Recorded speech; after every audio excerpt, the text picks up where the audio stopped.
second question of this exercise is question number 2. Question number 2 क्या है? Find the values of k for each of the following quadratic equations so that they have two equal roots. आपको पता है equal roots के लिए value क्या होती है? 0 के बराबर होती है डिस्क्रिमिनेंट की. हम क्या लिखते हैं यहाँ पे क्वेश्चन क्या हमारे पास? वेरी इंपॉर्टेंट क्वेश्चन है ये दोनों पार्ट इसके. मोस्टली या पहले क्वेश्चन में से एक पार्ट आता है या दूसरे में से पक्का एक पार्ट आएगा. क्या है हमारे पास? पहला पार्ट है इसका 2x² plus kx plus 3 is equal to 0 के बराबर. वही सिमिलर जैसे हमने ऊपर वाला मेथड अप्लाई किया. पहले हम क्या निकालते हैं?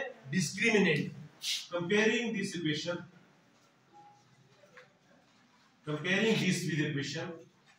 इक्वेशन जो जनरल इक्वेशन है quadratic, this equation with ax² plus bx plus c is equal to 0. हमारे पास a क्या है? कांस्टेंट टर्म होती है, x² के साथ कोएफिशिएंट होता है. a is equal to 2, b हमारे पास क्या है? k और c क्या हमारे पास? 3. हमें एक्चुअल में वैल्यू किसकी निकालनी है? k की वैल्यू निकालनी है. Very very important question. तो क्या निकालेंगे पहले इसका? डिस्क्रिमिनेंट. डिस्क्रिमिनेंट शॉर्ट में db लिख सकते हो, is equal to b² minus 4ac. b का हमारे पास k का square minus 4 into a, 2 into c का हमारे पास 3. ये का हमारे पास है which is equal to k² minus 4 to the 8 3 the 24. ये हमारे पास डिस्क्रिमिनेंट निकल गया. लेकिन हमें क्या दिया हुआ है? इसके जो डिस्क्रिमिनेंट है वो किसके बराबर है? Find the value for each of the following quadratic equation so that they have equal roots. We know that, हमें पता है कि जो डिस्क्रिमिनेंट है वो 0 के बराबर होता है इक्वल रूट्स के लिए. We know that for equal roots के लिए क्या होता है? जो डिस्क्रिमिनेंट है b² माइनस 4ac किसके बराबर होता है? 0 के बराबर होता है. यही मैंने बताया था इंट्रोडक्शन पार्ट में. तो इक्वल रूट्स के लिए 0 के बराबर होता है डिस्क्रिमिनेंट हमने क्या निकाला? k² minus 24. Therefore k² minus 24 is equal to 0. तो जब हम k24 को पार लेके जाएंगे तो k² क्या आ जाएगा? 24 और k क्या आएगा? k is equal to plus minus root 24 जाएगा, प्लस माइनस रूट 24. तो therefore which implies k is equal to 24 को हम कैसे लिख सकते हैं? 24 को कैसे लिख सकते हैं हम? 4 इंटू 6 लिख सकते हैं. 4 किसका स्क्वायर होता है? 4 किसका स्क्वायर होता है? 2 का. Which implies k is equal to plus minus 2 बाहर आ जाएगा, अंदर क्या बचेगा हमारे पास? 6. तो हमारे पास क्या निकल गई? k की वैल्यू प्लस माइनस रूट 6. इसका एक मिनट आंसर चेक करते हैं हम. एक्सरसाइज 4.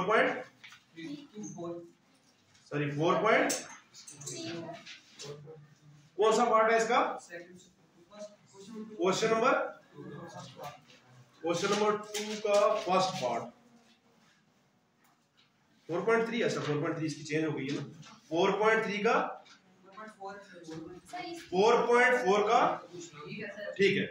तो हमारे पास जो k की वैल्यू निकली, ये हमारे पास k की वैल्यू निकल गई है. मींस 4.3 न्यू मैथमेटिक्स है. जो 4.3 पुराने मैथ्स से डिलीट हो गई है, तो न्यू हमारे पास कौन सी है? 4.3 है. अंडरस्टैंड किया इसको?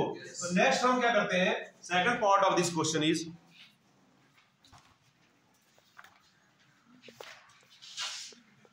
second part is also very important.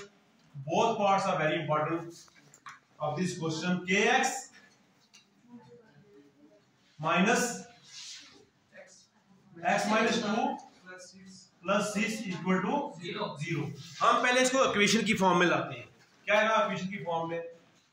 क्या आएगा? kx को अंदर मल्टीप्लाई करेंगे, क्या आएगा? kx² minus 2kx plus 6 is equal to 0. Equation बन गई हमारे पास. मल्टीप्लिकेशन समझ आई आपको? x इंटू x, x के हो जाएगा, k का k आएगा, -2 की जगह 2k और x plus 6। Comparing this equation with, similar compare करना आपने, कंपेयरिंग दिस इक्वेशन विद, किसके साथ करेंगे, ax square plus bx plus c is equal to 0 के बराबर। अंडरस्टैंड किया?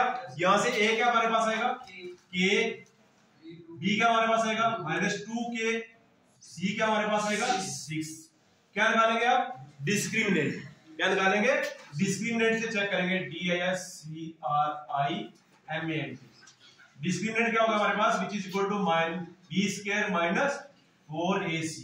b स्क्वायर हमारे पास क्या है, b की वैल्यू क्या है हमारे पास 2k का स्क्वायर माइनस 4 इंटू a हमारे पास क्या है k इंटू c क्या हमारे पास 6।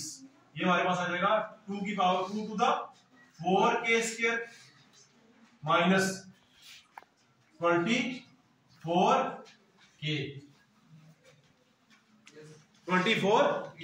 इन दोनों में कॉमन क्या है, दोनों में कॉमन क्या है, इसमें भी छोटा है वो इसमें भी है, k है। एक नंबर देखना है, 24 4 का फैक्टर होता है ना, इट मींस 4 के टेबल में 24 आता है। हम 4k को कॉमन ले सकते हैं, क्या लेंगे 4k को कॉमन लेंगे तो क्या आएगा हमारे पास, k माइनस 4 6 का 24, यहाँ 6 आएगा। यस ठीक है, तो यहां से इसकी वैल्यू निकालेंगे k की, क्या निकलेगा, either 4k is equal to 0 और k minus 6 equal to 0।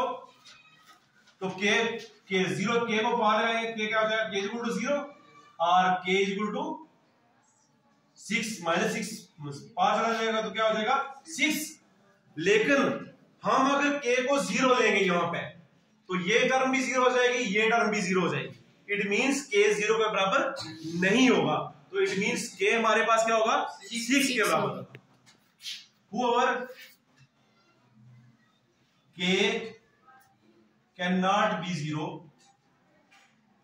cannot be 0। क्यों नहीं 0 होगा, अगर हम k को 0 के बराबर लेंगे, यहां k की वैल्यू पुट करोगे, ये टर्म भी 0 हो जाएगी तो ये टर्म भी 0 हो जाएगी। इट मींस k 0 नहीं होगा तो k क्या होगा 6 के बराबर होगा। Whoever k cannot be 0 because both terms x square and x become 0, so we take